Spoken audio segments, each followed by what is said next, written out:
Hello children, welcome to my channel Crack Physics. Today we are going to discuss a topic of class 12th, electrostatic.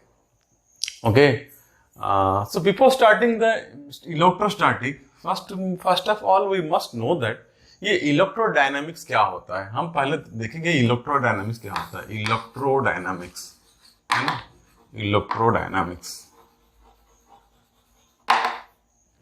है ना. तो ये electrodynamics 3 part में हम divide किए. 3 part में कैसे, आप बताओ. What are the states of a object according to physics, not according to chemistry. जैसे मत बोलना कि स्टेट ऑफ ए ऑब्जेक्ट बोलने से solid, liquid, gas, not like that. State of a object according to physics. देखो एक object क्या हो सकता है, रेस्ट हो सकता है, मोशन हो सकता है, और क्या हो सकता है, नॉन यूनिफॉर्म मोशन हो सकता है. तो क्या ऑब्जेक्ट क्या हो सकता है, रेस्ट हो सकता है. ऑब्जेक्ट कैसे हो सकता है, रेस्ट. और क्या हो सकता है, यूनिफॉर्म मोशन में रह सकता है. Uniform motion student. और क्या हो सकता है, नॉन यूनिफॉर्म मोशन हो सकता है. नॉन यूनिफॉर्म मोशन भी हो सकता है. ये नॉन यूनिफॉर्म का दूसरा नाम क्या होता है, एक्सेलरेटिंग मोशन. ये नॉन यूनिफॉर्म का दूसरा नाम होता है क्या, accelerating motion. Accelerating motion, accelerating motion. देखो बात क्या होता है यहां पर, अगर कोई चार्ज है ना, चार्ज का ये स्टेट है, देयर इज अ चार्ज. ये चार्ज का 3 स्टेट है ना. चार्ज रेस्ट में रह सकता है, चार्ज यूनिफॉर्म मोशन में आ सकता है, चार्ज एक्सेलरेटिंग मोशन में आ सकता है. जब चार्ज रेस्ट में आएगा तो क्या होगा वहां पर स्टूडेंट, फोर्स पैदा कर सकता है. It can produce the force. दो चार्ज हैं तो फोर्स पैदा कर सकते हैं, इलेक्ट्रिक फील्ड पैदा कर सकते हैं, इलेक्ट्रिक पोटेंशियल हो सकता है. इलेक्ट्रिक पोटेंशियल और क्या हो सकता है, इलेक्ट्रिक पोटेंशियल आ गया तो कैपेसिटेंस हम बना सकते हैं. कैपेसिटेंस बना सकते हैं. स्टूडेंट देखो, अगर आप चार्ज को रेस्ट लेके पढ़ रहे हो, if you are studying taking the charge rest, charge को हम रेस्ट अवस्था में लेके पढ़ रहे हैं, तो उसको बोलेंगे स्टूडेंट इलेक्ट्रोस्टैटिक. जब चार्ज यूनिफॉर्म मोशन में आ जाएगा, जब चार्ज यूनिफॉर्म मोशन में आ जाएगा तो क्या होगा स्टूडेंट, करंट प्रोड्यूस करेगा. क्या करेगा, करंट. तो हमारा जो चैप्टर है, एक तो थर्ड चैप्टर, वो करंट है. जो फर्स्ट चैप्टर क्या है, फोर्स और इलेक्ट्रिक फील्ड के बारे में पढ़ेंगे, तो इलेक्ट्रोस्टैटिक कहलाएगा. और इलेक्ट्रोस्टैटिक का 2 ब्रांच है, इलेक्ट्रिक पोटेंशियल एंड कैपेसिटेंस है ना. तो ये पहला चैप्टर है, ये तुम्हारा सेकंड चैप्टर है, ये तुम्हारा करंट है, थर्ड चैप्टर. तो करंट कब प्रोड्यूस होगा, जब चार्ज, एक तो चार्ज है, ये क्या होगा तुम्हारा, एक यूनिफॉर्म मोशन में आ जाएगा. चार्ज एक तो यूनिफॉर्म मोशन में आ जाएगा तो करंट प्रोड्यूस करेगा. जब करंट कंडक्टर में फ्लो होगा तो कंडक्टर में क्या पैदा होगा, एक मैग्नेटिक फील्ड पैदा होगा. वो तुम्हारा 4th चैप्टर है, ठीक है. और जब चार्ज एक्सेलरेटिंग मोशन में आ जाएगा तो क्या करेगा, EMW प्रोड्यूस करेगा. EMW क्या होता है, इलेक्ट्रोमैग्नेटिक वेव. मतलब एक इलेक्ट्रिक फील्ड क्रिएट करेगा, एक मैग्नेटिक फील्ड करेगा, है ना. इलेक्ट्रोमैग्नेटिक क्या होता है, लाइट इज इलेक्ट्रोमैग्नेटिक वेव. और by the help of electromagnetic wave हम लोग क्या करते हैं ना, माइक्रो ओवन यूज करते हैं, है ना. We talk over the phone by the help of electromagnetic wave. This electromagnetic wave is produced because of accelerating motion of the charge. जब चार्ज accelerating motion में आ जाएगा तब क्या होगा, एक EMW क्रिएट होगा, इलेक्ट्रोमैग्नेटिक वेव क्रिएट होगा. तो स्टूडेंट ये क्वेश्चन फंसता है ना. This is the cause of electromagnetic wave. Accelerating charge is the cause of electromagnetic wave, है ना. तो ये जितना भी चीज हो रहा है किसके लिए हो रहा है स्टूडेंट, चार्ज के लिए हो रहा है.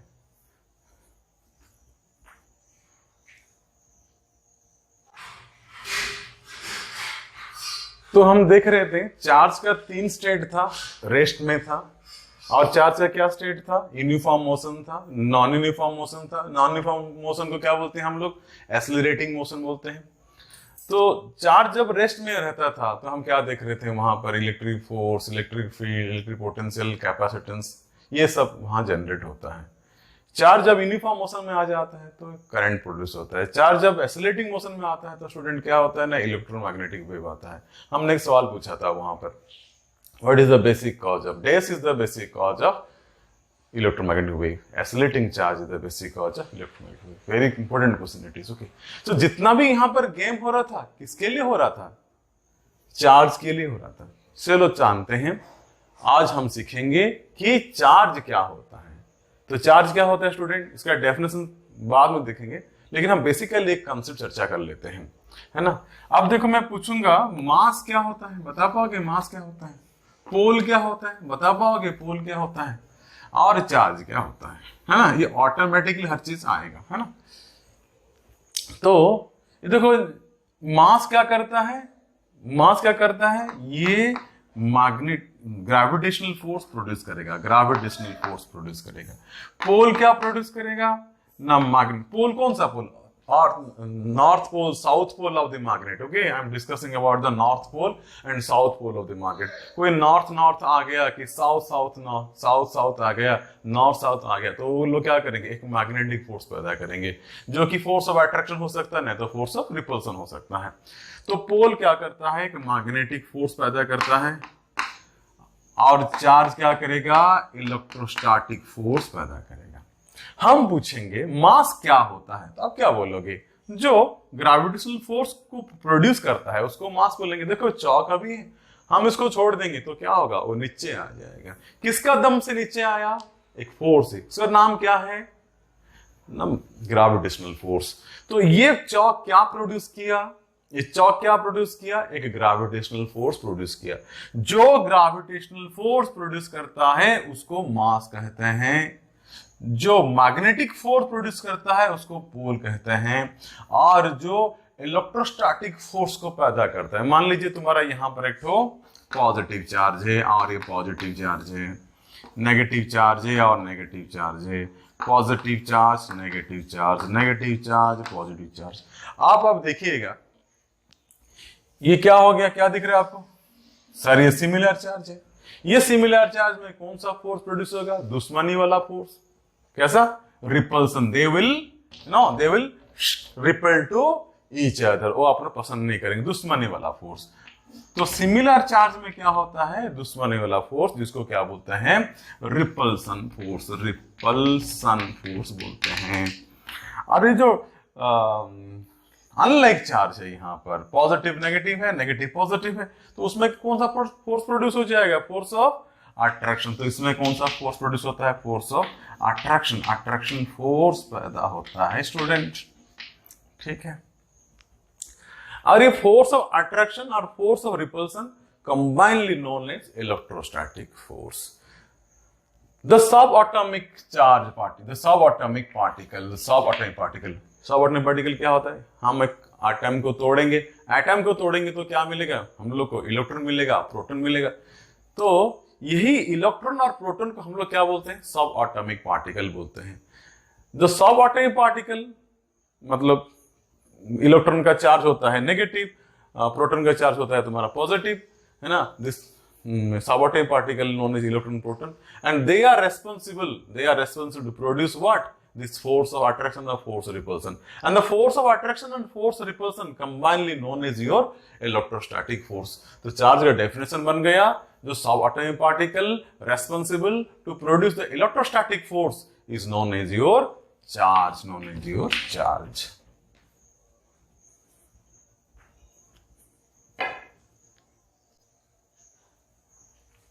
Now some important point regarding the charge, है ना। कभी भी आपका सामने कोई नया फिजिकल क्वांटिटी आता है तो आप 3 सवाल रखिए, क्या किया, वो स्केलर है कि वेक्टर है, दूसरा उसका यूनिट क्या है, एसआई सिस्टम में यूनिट क्या है, आरसीजीएस में यूनिट क्या है, तीसरा उसका डायमेंशन क्या है। तो कभी भी कोई नया चीज आता है, फिजिक्स में कोई नया फिजिकल क्वांटिटी आता है, तो आप वहां पर 3 सवाल रखिएगा। पहला वो स्केलर है कि वेक्टर है, चार्ज स्केलर और वेक्टर, चार्ज का मैग्नीट्यूड है, कोई डायरेक्शन नहीं है, तो क्या बन जाएगा, वो स्केलर क्वांटिटी बन जाएगी, ठीक है, स्केलर क्वांटिटी, ठीक है। अच्छा,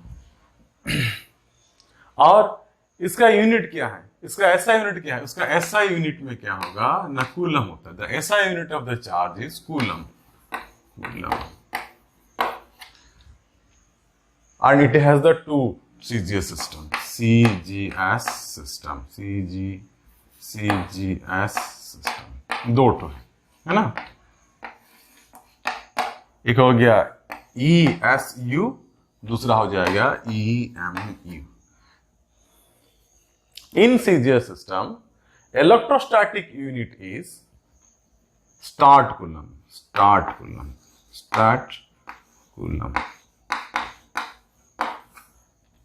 In CGS system, the electromagnetic unit of charge is amp coulomb.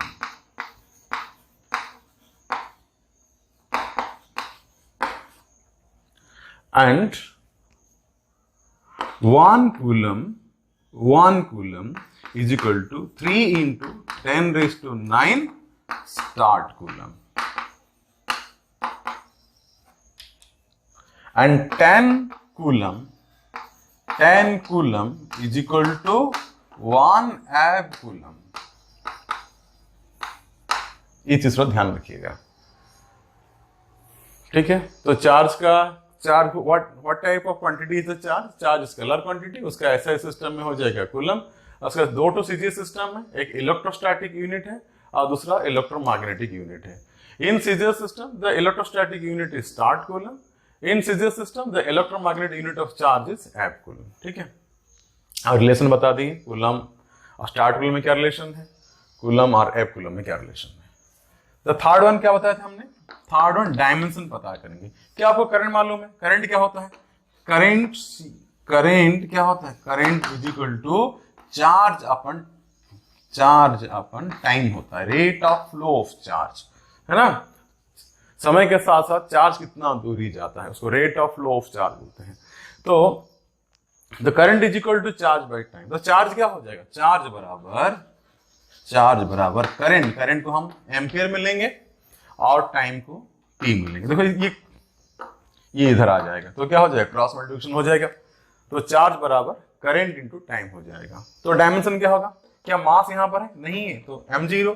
क्या लेंथ यहाँ पर है, नहीं है, तो L0। टाइम है कितना है, 1 टाइम, और एम्पियर कितना बार है, 1 time. This is the dimension formula of the charge, m0 L0, ठीक है, T1 A1। One shortcut trick is that, charge का डायमेंशन क्या होता है, बोलो एट। देखो ना यहाँ पर charge is equal to current into time हो जाता है। तो क्या होगा, charge is equal to current into time. Current का डायमेंशन ए होता है और टाइम का डायमेंशन टी होता है, तो चार्ज डायमेंशन आप एट बोलिए। अगर एट है तो यहाँ पर मास नहीं है, लेंथ नहीं है, तो m0 L0 डाल दो तो बन जाएगा उसका dimension formula.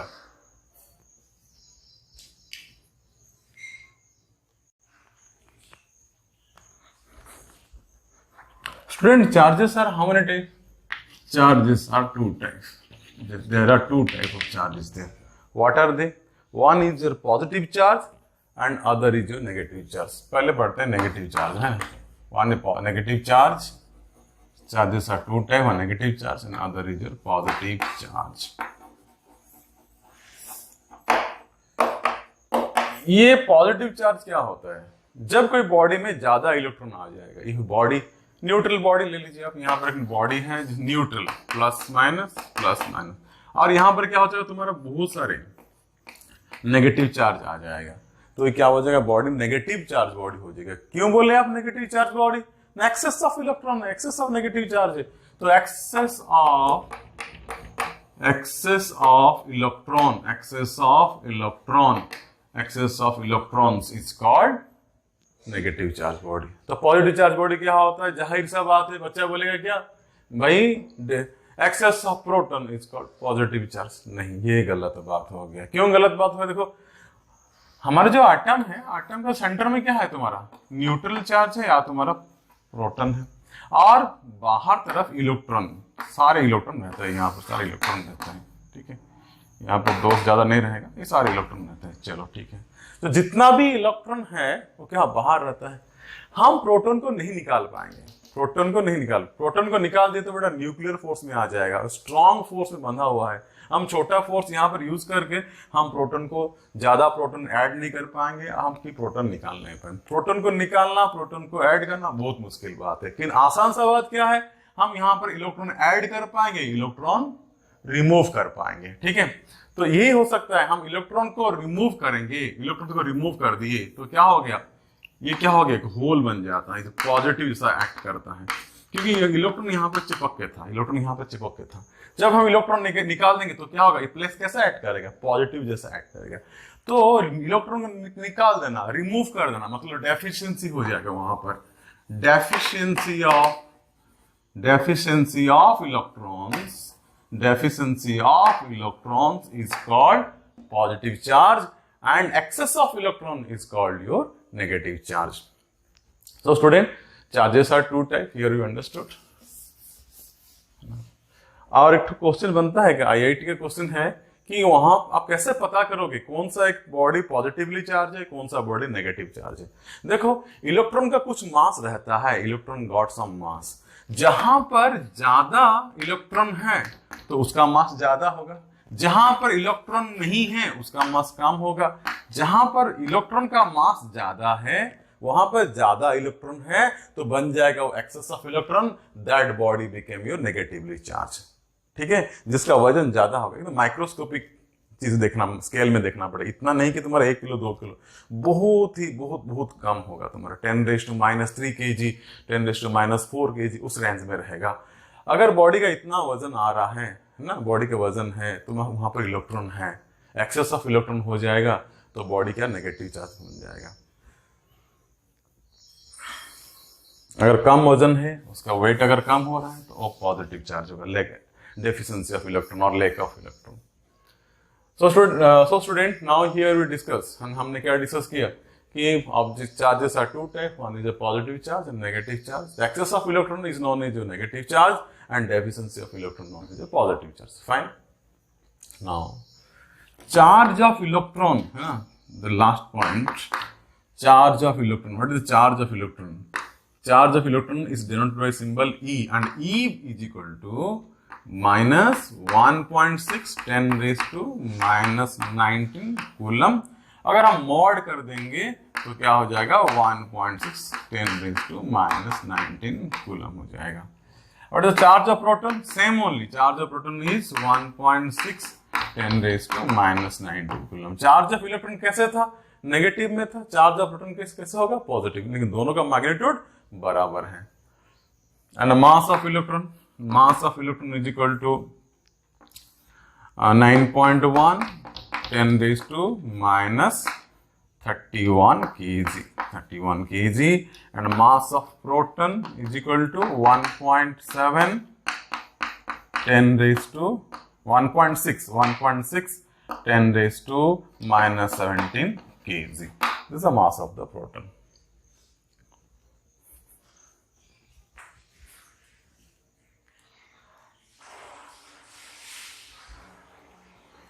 So there are three basic property of charges.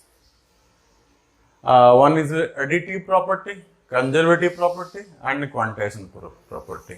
So दो चीज हमको बहुत इंपॉर्टेंट है जो काम में आएगा, है ना। यहाँ से पता चलता है कि हम चार्ज को कितना चार्ज है कैलकुलेट करेंगे। मान लीजिए कोई आर्बिटरी स्पेस है, यहाँ पर तुम्हारा -3 कूलम, -2 कूलम, है ना, 5 कूलम एंड 4 कूलम का चार्ज ऐसा रखा गया है।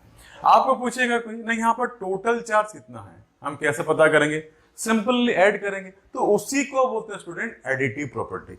बॉडी में कितना चार्ज था हम कैसे पता करेंगे, सिंपली ऐड कर देंगे, कितना ना, -3 -2 +5 +4 coulomb. So this will become your -5 +5 +4 coulomb.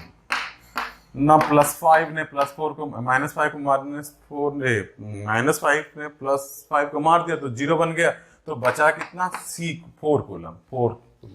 सो ये बॉडी में कितना चार्ज है ना, 4 कूलम का चार्ज है। कैसा पता किए ना, सिंपल एडिशन से पता किए। तो उस प्रॉपर्टी को क्या बोलेंगे, एडिटिव प्रॉपर्टी। अब देखो कंजर्वेटिव प्रॉपर्टी क्या होता है। कंजर्वेटिव प्रॉपर्टी क्या होता है ना चार्ज को ना हम क्रिएट कर पाएंगे ना चार्ज को हम डिस्ट्रॉय कर पाएंगे, है ना, चार्ज रिमेन कंजर्व, तो उसे कंजर्वेटिव प्रॉपर्टी हो गया। अब जो क्वांटाइजेशन क्या होता है बताया था ना, ये मेथड एडिटिव प्रॉपर्टी और क्वांटाइजेशन प्रॉपर्टी से हम पता करते हैं चार्ज कितना होता है। मान लो तुम्हारे पास 500 नोट है और कितना टो है, मान लीजिए 10 टो है, तो टोटल मनी कितना है पर्स में आपका 5000 है। In your purse, in your pocket how much money is there 5000। कैसा पता किया ना, एक नोट का वैल्यू कितना है और आपने काउंट किया कितना ठो नोट है, तो ये दोनों को मल्टीप्लाई किया तो आपका टोटल मनी आ गया। मान लीजिए उसी तरह यहां पर कितना ठो इलेक्ट्रॉन है, इलेक्ट्रॉन इलेक्ट्रॉन इलेक्ट्रॉन ऐसा कितना इलेक्ट्रॉन है, n ठो इलेक्ट्रॉन है ना, n नंबर ऑफ इलेक्ट्रॉन। तो इस बॉडी में टोटल चार्ज कितना है, the charge of electron is equal to E and number of electron is equal to n। दोनों का मल्टीप्लाई करेंगे q इज इक्वल टू आपका ne हो जाएगा। तो इस तरीका से भी हम लोग क्या कर पाएंगे, टोटल चार्ज डिटरमाइन कर पाएंगे। तो चार्ज डिटरमाइन करने का दो तरीका है, एक हो गया एडिटिव प्रॉपर्टी, दूसरा हो गया क्वांटाइजेशन प्रॉपर्टी। एडिटिव प्रॉपर्टी में क्या करोगे, सिंपली आप ऐड कर दीजिए, आपका फाइनल चार्ज आ जाएगा। क्वांटाइजेशन में क्या करोगे, एक इलेक्ट्रॉन का वैल्यू निकालो, नंबर ऑफ इलेक्ट्रॉन निकालो और दोनों को मल्टीप्लाई कर दो, तो बॉडी में टोटल चार्ज आपका निकल जाएगा। सो क्वांटाइजेशन क्या बोलता है ना, total charge is equal to integral multiple of total charge is q is equal to integral multiple of okay charge of 1 electron. अगर n से आप चार्ज ऑफ एक इलेक्ट्रॉन को मल्टीप्लाई कर दोगे तुम्हारा टोटल चार्ज निकल आएगा।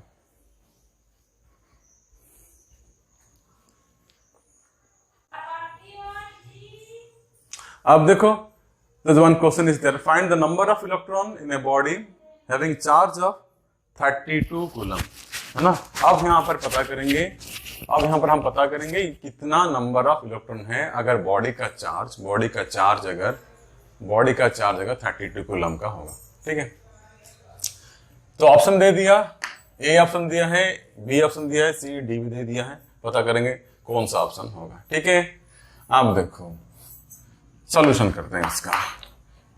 टोटल चार्ज कितना है, Q is equal to question में 32 कूलम। चार्ज ऑफ इलेक्ट्रॉन क्या होता है 1.6 10 to -19 कूलम। और हम n निकालेंगे क्या फॉर्मूला होगा, अरे Q का क्या फॉर्मूला है, Q इज इक्वल टू आपका Ne होता है, तो Ne बराबर तुम्हारा Q हो जाएगा, तो n इज इक्वल टू क्या होगा Q upon E। So what is the value of Q 32 coulomb. Now what is the value of E 1.6 10 to -19 coulomb. देखो कूलम ने कूलम को मार दिया, नंबर है यार, यूनिट बचेगा नहीं, तो यूनिट से पता चलता है कि हम सही कर रहे हैं कि गलत कर रहे हैं।